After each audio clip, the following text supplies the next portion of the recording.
Donald Trump, kalaupun tidak jadi presiden, maka dia adalah pembocor kedustaan besar perilaku globalis cabai dalam jangka panjang ke depannya yang memungkinkan membuatnya akan dieksekusi mati seperti kayalan dalam The Simpsons. Yang terbaru, dia dan timnya lakukan adalah dibocorkannya informasi bahwa ada dana 50 juta dolar yang diberikan oleh Bill Gates kepada WHO untuk menyatakan bahwa COVID adalah pandemik. Bagi globalis sangat penting untuk membuat dunia panik, dan siapa lembaga yang tertinggi yang bisa membuat dunia panik dengan cepat? Ya benar, WHO. Ketakutan yang diciptakan dengan pernyataan WHO ini kemudian kita tahu semua di media mainstream mulai mengikutinya karena media mainstream sudah dikuasai globalis. Media mainstream dunia mulai melancarkan propaganda menakutkan berikutnya dan beruntun akan bahaya COVID-19.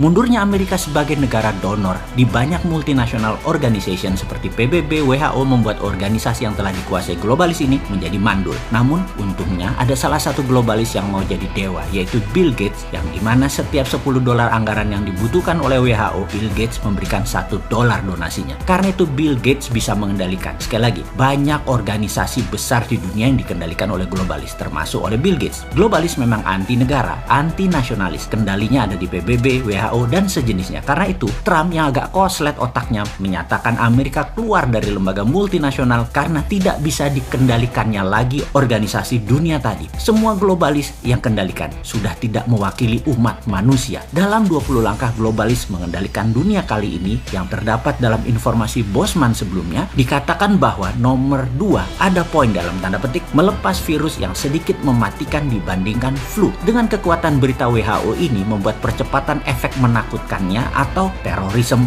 4.0 dikerjakan oleh WHO. Faktanya sekarang semua sudah terjadi. Dunia mau di-reset, dunia mau digeser pengendaliannya. Manusia dibuat dehumanize, tidak manusiawi lagi. Dibuat tidak berinteraksi, dibuat miskin, dibuat banyak pengangguran, diubah cara hidupnya, diubah cara pikirnya. Semua sesuai maunya globalis. Seluruh manusia harus menggunakan toolnya globalis, seperti software, sosmed, payment system, database manusia disatukan, diawasi, bahkan uang nanti semua punya globalis. Jadi ke depan apa sih sebenarnya untuk bernegara agar Indonesia ini berdaulat, tidak dijajah asing dan tidak dijajah globalis? Sebenarnya sudah banyak informasi yang kita berikan dalam serial 500 video di awal dan dalam 1,5 tahun belakangan ini. Namun ya ada baiknya kita ingatkan sekali lagi. Awal-awal cerita cara cerdas bernegara ini kita sudah ingatkan bahwa ketika Perang Dunia Ketiga terjadi, maka paling ditakuti adalah pada saat perangnya menggunakan battle space. Bukan lagi battleground atau perang di darat, tapi perang di udara. Kita tahu Amerika dan Tiongkok punya armada ke-6, armada perang angkasa, yaitu Space Army. Di Indonesia saat ini hanya punya 3 angkatan perang. Amerika punya 2 lagi selain Navy, Laut, Air Force, Udara atau Army Darat, yaitu mereka punya Marine dan Coast Guard. Ditambah sekarang punya angkatan perang ke-6 yaitu Space Army. Karena itu Tiongkok juga punya 6 angkatan perang, ditambah Tiongkok sudah siap dengan software penanding Amerika. WA, Facebook, IG, Twitter. Tiongkok punya Weibo, punya Renren, punya Baidu, dan banyak lagi di mana semua produk asing tidak boleh beredar sampai produk nasional tersebut menguasai lebih mayoritas dari pasar, lebih dari 60-70%. Saran kita, Indonesia harus membantu produk anak bangsa untuk berdaulat ini kalau mengerti cara bernegara dan pejabatnya ingin Indonesia berdaulat, bukan hanya memanfaatkan peluang oportunis yang pragmatis ikut-ikutan arus negara lain. Kita harus punya Google-nya Indonesia, WA-nya Indonesia, seperti Turki saat ini yang lakukan, seperti Elon Musk dengan kampanye anti Facebook, anti WA yang menjual data. Karena apa-apa yang gratis, Anda adalah produknya. Capek nggak Anda jadi produk? Makanya jangan pakai produk yang menjual data. Elon Musk menyarankan pindah ke Signal, namun Erdogan menyarankan pakai produk dalam negeri Turki. Ini keren. Lalu Erdogan memerintahkan rakyatnya memakai BIP.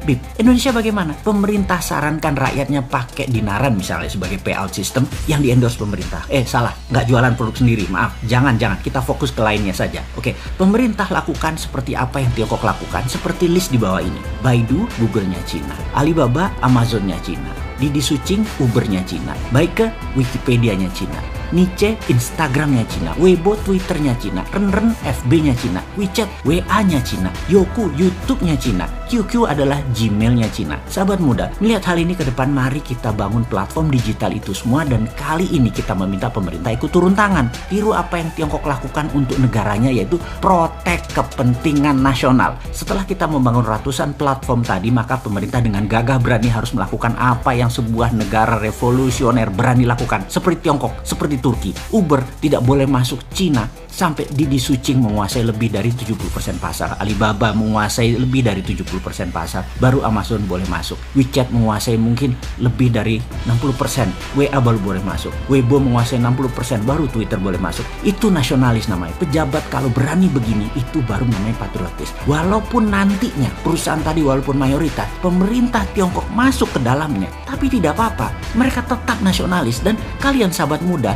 harus bisa membangun platform ini semua sehingga pemerintah melakukan tindakan proteksi tadi. Kalian sudah siap. Sekali lagi saya ingatkan, 3 tahun ke depan adalah masa yang sangat cepat, dan kita semua tahu dalam waktu 3-6 bulan ini saja kalian bisa membangun semua platform tersebut. Kemudian di semester kedua tahun ini, di tahun 2021 ini, mulailah jalankan platform-platform tadi. Sehingga cara sederhana bisa kita kalkulasi di tahun 2022 besok, ketika mungkin 50% 5G sudah menjadi platform komunikasi, ditambah aplikasi sosmed yang beragam tadi sudah milik bangsa, Indonesia sudah menjadi negara digital. Inilah new normal. Itulah tatanan dunia baru di tahun ke depan, di tahun 2021-2022. Digital world, dunia digital. Kita siap dengan digital ekonomi kita, dengan digital livingnya sekaligus. Tinggal satu langkah lagi. Bagi kalian generasi milenial dan generasi Z, di tahun 2023 mulailah bersiap-siap masuk era baru, yaitu digital politik. Disinilah saya pribadi dan beberapa sahabat saya yang usia udah di atas 50-an